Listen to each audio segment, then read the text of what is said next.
Well, I've done this before. Oops. Apparently, it's time to come on here and do it again. I was wrong about Kamala not ending up being the candidate at the end of the convention. However, I still believe that they cannot run her and justify in their own minds that they can win. So we'll leave that one hanging over here. Number two, I was expecting things to get out of hand at the DNC convention with the pro Palestinian protesters and Antifa, and they showed the potential for things to get out of hand, but it didn't get out of hand. So, half wrong on that one, I guess. But I'd like to take a minute and explain the pause, or what has been called the pause. It takes time, as we are all well aware by now, for the truth to start coming to the surface over what can only be called, in this case, the propaganda that's dealt out to combat against it.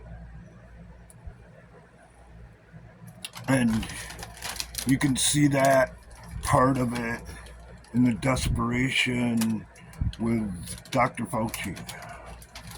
Dr. Fauci, within the past couple of weeks, has announced all of a sudden, oh, he has COVID. Now it's coming out just today or yesterday or whatever. Now he has Zika virus, supposedly. That's all got to do with the band aid that's about to get ripped off of what happened during COVID.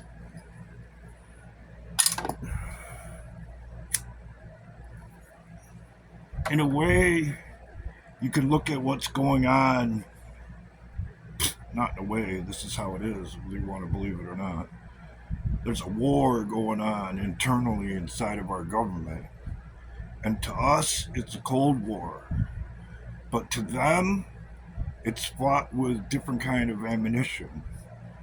Um, Intelligence, counterintelligence, propaganda, in this case, shadow banning, censorship, and all that fun stuff, or not so fun stuff.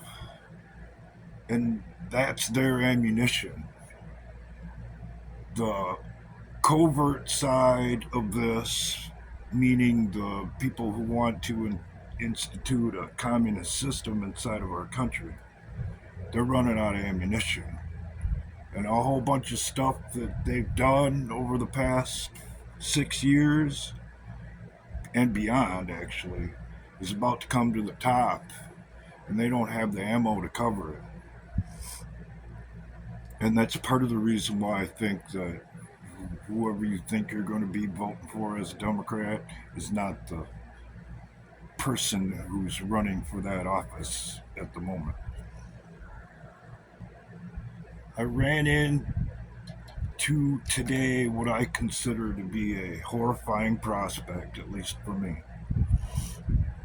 The plus 10 years I've devoted my life into understanding this big ass machine that's literally flying apart in front of our eyes. It doesn't matter if I understand how it works, where it works, what pieces are falling off next, or whatever. The reality of it is, the customer, meaning you, the American citizen, you don't want to fix it. You're declining service. So all I could do is stand back and watch the pieces and parts fly off and hopefully point out what's going to happen along the way. So people en masse will have that moment and say, holy shit, we got to fix this. Because what they're offering, I don't want to ride in. It's pretty much that simple. And you can think whatever you want about one side or the other, or who's tied up with who, or what have you. It doesn't matter. The only thing you can do is the same thing I have to do. Just watch the parts and pieces fall off and wonder why the hell that's happening. And as a customer, you and me have to decide that's enough. I'm going to take this thing in and get it fixed. Because if not, it's the end of my ride. Or worse, as this case unfolds. What do I got to be the little voice in your head, or I guess I have, that says sooner or later, whenever a mechanical repair comes around, and for most of you, it has to do with your transportation. Fix this now!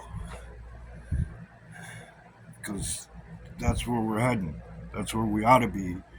And that's where a lot of you should have been a while back based on the examples given. And in my opinion, that's why my channel is what it isn't, or however you want to look at it. Because there's another mechanic under your hood doing some work.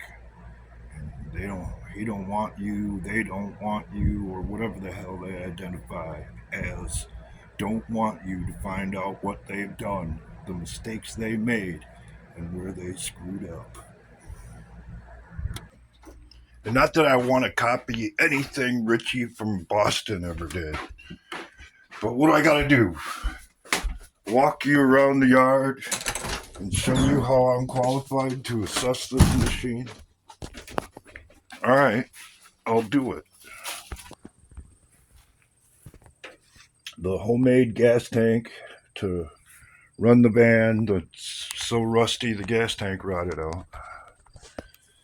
The hood that's installed in between to make up for the bed that's not there because somebody screwed up. And all of the pieces that I had to scab in from underneath.